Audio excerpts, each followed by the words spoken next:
Hello friends, வணக்கம் and welcome to Tarun food court. இந்த வீடியோவில் ரொம்பவே டேஸ்டியான சாக்லேட் கேக் எப்படி செய்கிறதுன்னு பார்க்கலாம்.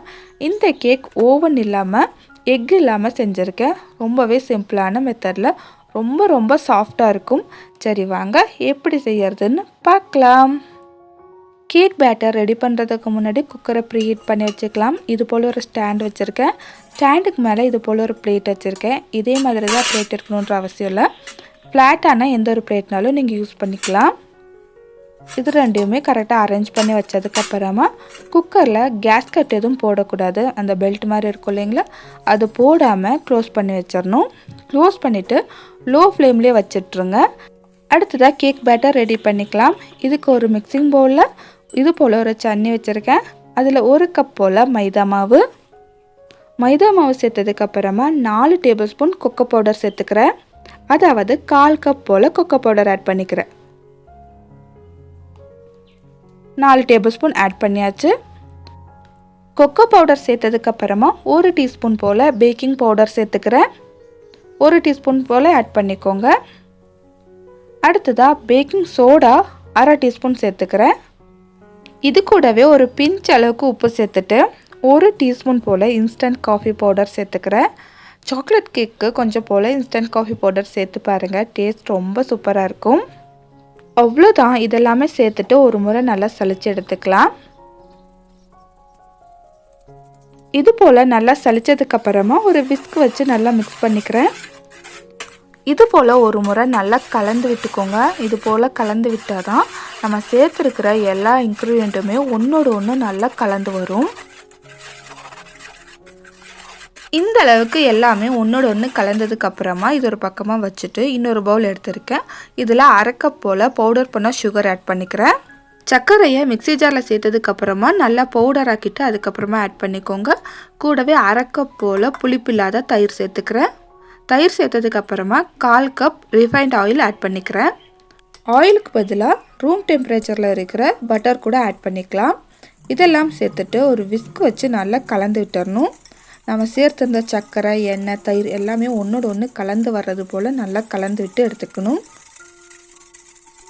1 நிமிஷம் போல் நல்லா கலந்து விட்டு நல்ல ஒரு க்ரீமி கன்சிஸ்டன்சி வந்ததுக்கப்புறமா நம்ம ரெடி பண்ணி வச்சுருக்கிற ட்ரை இன்க்ரீடியன்ட் கூட ஆட் பண்ணிக்கலாம்.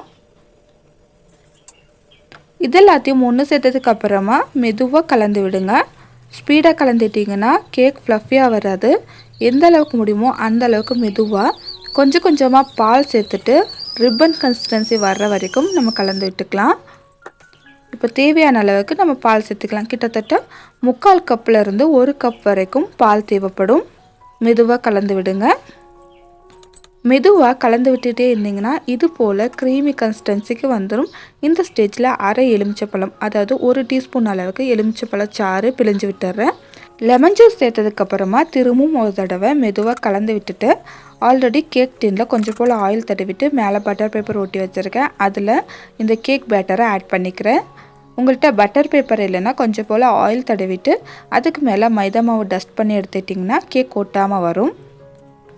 கேக் பேட்டரை கேக் டின்னில் ஆட் பண்ணதுக்கப்புறமா இது போல் 2-3 தடவை டேப் பண்ணி விட்டுக்கிறேன். டேப் பண்ணி விட்டதுக்கப்புறமா நம்ம ப்ரீஹீட் பண்ணி வச்சுருக்கிற குக்கர் ஓப்பன் பண்ணிவிட்டு அதுக்குள்ளே இந்த கேக் டின்னை ஆட் பண்ணிவிட்டு திரும்பவும் க்ளோஸ் பண்ணிக்கிறேன். கேக் டின் குக்கரோட எட்ஜஸில் ஒட்டாத மாதிரி பார்த்துக்கோங்க. கூடவே கேக் டின்னை ஆட் பண்ணதுக்கப்புறமா மீடியம் டு லோ ஃப்ளேமில் வச்சுட்டு ஒரு 40லேருந்து 45 நிமிஷம் வரைக்கும் டிஸ்டர்ப் பண்ணாதீங்க. இப்போ ஒரு 45 நிமிஷம் ஆயிடுச்சு. அதுக்கப்புறமா நான் ஓப்பன் பண்ணிக்கிறேன். 45 நிமிஷம் ஆனதுக்கப்புறமா இது போல் டூத் பிக்கை இன்சர்ட் பண்ணி பார்த்தோன்னா நமக்கு அந்த பேட்டர் ஒட்டாமல் வரணும். இப்போ அந்த பேட்டர் எதுவுமே ஒட்டி வரல. இது போல் பேட்டர் ஒட்டாமல் இருந்தாவே கேக் ரொம்ப நல்லா பேக் ஆகிருக்குன்னு அர்த்தம். இப்போ இந்த கேக்கை குக்கர்லேருந்து எடுத்து வெளியே வச்சுருக்கேன். இது நல்லா சூடு ஆறட்டும். அதுக்கப்புறமா நம்ம கட் பண்ணி பார்க்கலாம். இப்போ சூடு நல்லா ஆறிடுச்சு. இந்த ஸ்டேஜில் இது போல் ஒரு நைஃப் வச்சுட்டு சைட்ஸ் எல்லாம் கட் பண்ணி எடுத்துக்கிறேன். இது போல் சைட்ஸ் எல்லாம் ரிலீஸ் பண்ணி விட்டதுக்கப்புறமா ஒரு பிளேட் வச்சுட்டு கவிழ்த்தணுன்னா கேக் ஒட்டாமல் சூப்பராக வரும்.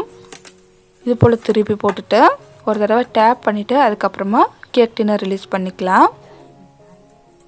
அடுத்ததாக பட்டர் பேப்பரை ஆட் பண்ணியிருந்தோம் இல்லைங்களா, அதை மெதுவாக உரித்து எடுத்துக்கிறேன். உங்களுக்கு பார்த்தாவே தெரியும் கேக் எந்த அளவுக்கு சாஃப்டாக இருக்குன்னு.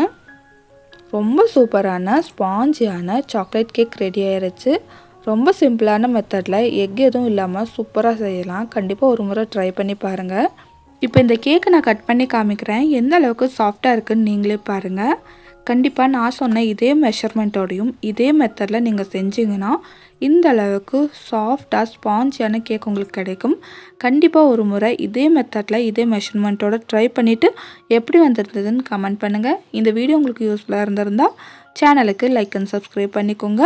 வேறொரு இன்ட்ரெஸ்டிங்கான வீடியோவில் உங்களை சந்திக்கிறேன். அது வரைக்கும் பாய் ஃப்ரெண்ட்ஸ்.